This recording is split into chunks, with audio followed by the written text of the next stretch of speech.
ভিতরে যাওয়াটা এত সহজ না। আগের গভর্নমেন্টও চেষ্টা করছে কিন্তু পারে নাই। বিগত দিন আগে এই কাউন্টার পরিবহন নিয়ে যারা তর্ক বিতর্ক সৃষ্টি করছে এরা প্রত্যেকেই কোনো না কোনো দলের।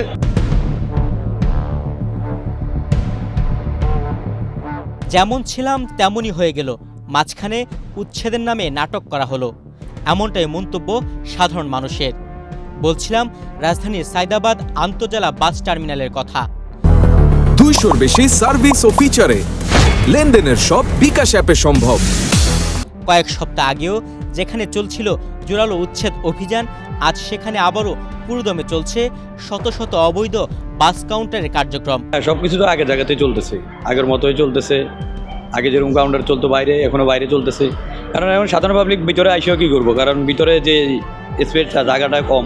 গত এপ্রিল মাসে অভিযান চালিয়ে টিটিপাড়া থেকে ধুলাইপাড় পর্যন্ত প্রায় 240টি অবৈধ বাস কাউন্টার সিলগালা উচ্ছেদ করে ঢাকা দক্ষিণ সিটি কর্পোরেশন। উদ্দেশ্য ছিল সড়ক দখলমুক্ত করা এবং বাসগুলোকে টার্মিনালের ভেতরে আনা। কিন্তু মাস না পেরোতে সেই তালাবদ্ধ কাউন্টারগুলো আবার খুলে দিয়েছে মালিক পক্ষ। কোথাও চলছে টিকিট বিক্রি, কোথাও যাত্রী ওঠানামা, যেন আগের চিত্রই ফিরে এসেছে সায়দাবাদে। অদৃশ্য কোনো কারণে নিয়মের বিধিনিষেধের তোয়াক্কা না করেই পুনরায় শুরু হয়েছে বাস কাউন্টারের কার্যক্রম। বিগত দিন আগে এই কাউন্টার পরিবহন নিয়ে যারা তর্ক বিতর্ক সৃষ্টি করছে এরা প্রত্যেকেই কোনো না কোনো দলের বা বিএনপির রাজনৈতিক দলের নেতা।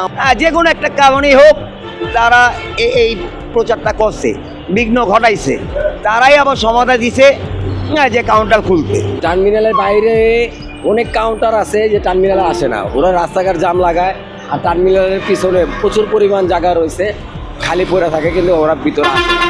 যাত্রী টার্মিনালমুখী হোক, আমরা বাইরের যে কাউন্টারগুলো আছে সে কাউন্টারগুলো আমাদের কাউন্টার না, তেমন না, বেশি হটলাইন। এই যাত্রীগুলো টার্মিনালমুখী হলে আমাদের মালিকেরাও ভালো হবে, যাত্রী আমরা এখান থেকে টিকিট কেটে উঠে এটা ভালো হবে।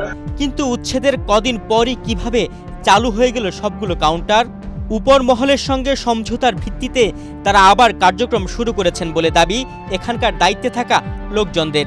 15 আমরা চালু করেছি বলতে আমাদের মনে হয় 12-13 দিন বন্ধ ছিল।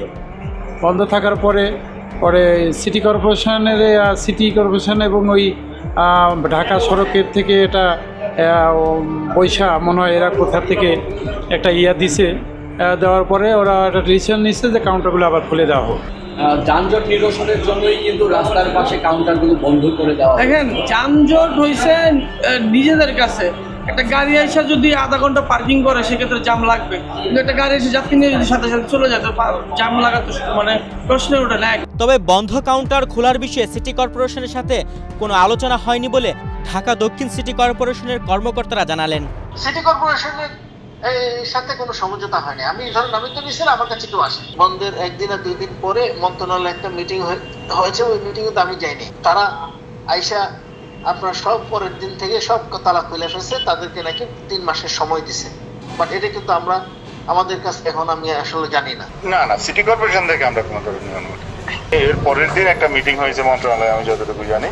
আচ্ছা, ওই মিটিং এ এটা নাকি সিদ্ধান্ত হয়েছে মন্ত্রণালয় থেকে যাবে, তাদেরকে নাকি 3 মাসের সময় দেওয়া হয়েছে, যেটা আমরা শুনতে পেরেছি আর কি। হ্যাঁ, বাইরে রাস্তার পাশে কাউন্টারগুলোর জমজমাট অবস্থার বিপরীতে টার্মিনালের ভেতরে দেখা গেল আলাদা চিত্র। অনেক কাউন্টার পড়ে আছে পরিত্যক্ত অবস্থায়, কোথাও অস্বাস্থ্যকর পরিবেশ, কোথাও মাদক ও ছিনতাইয়ের অভিযোগ। এখানে মূর্তি আগে কইলারও লাগ কাজারও দরগা করে, অকমানি করে। হ্যাঁ, আমরা দোকানদারি করতে পারছি। এলাপরে যদি কাউন্টার চালু হইতো, কুমিল্লা কাউন্টার লাগা রাখছে, কুমিল্লা কাউন্টার চালু হলে তখন দোকানদারি হইতো, মানুষ আইতো যাইতো, চলতো, সুন্দর হইতো, পরিবেশ ভালো হইতো। যদি পরিবেশ ভালো থাকে তো সব কিছুই ভালো, বুঝলেন না? গাড়ির পরিবেশ ভালো না, চলারও পরিবেশ ভালো না। এখানে কাউন্টারের অবস্থা কিরকম? খুব শোচনীয় অবস্থা। বিব্রতকর পরিস্থিতি এড়াতে তাই যাত্রীরাও ভেতরের পরিবর্তে সড়কের পাশের কাউন্টারকে বেছে নিচ্ছেন। টার্মিনালের পরিস্থিতি ভালো না, জনপদের মোড়ে এই কাউন্টারগুলা, ওইখানে সবগুলা যাত্রী যায়, ওইখানেই ব্যবসা করে। টার্মিনালের পরিস্থিতি ভালো না, এই জন্য মানুষ আসে না, আর গাড়ি রাখারও জায়গা কম। সাধারণ যাত্রীরা বলছেন এমন পরিস্থিতিতে ভোগান্তি পোহাতে হচ্ছে তাদের। এখন প্রয়োজন স্থায়ী সমাধান। কাউন্টার থাকার কারণে অনেক যানজট সৃষ্টি হচ্ছে, যেটা আমাদের বিশেষ করে ঢাকা শহরের জন্য এটা উপযোগী না। এটা একটা নির্দিষ্ট স্থানে একটা নির্দিষ্ট জায়গা নিয়ে যেতে হবে। এখন প্রশ্ন, শুধু উচ্ছেদ অভিযান চালালেই কি সমস্যার সমাধান সম্ভব, নাকি যাত্রী সেবা, নিরাপত্তা ও পরিবেশ উন্নয়ন ছাড়া বারবার একই চিত্র ফিরে আসবে সায়দাবাদ সহ ঢাকা শহরের বিভিন্ন বাস টার্মিনালগুলোতে? তুহিন ভুইয়া, বাংলাদেশ প্রতিদিন।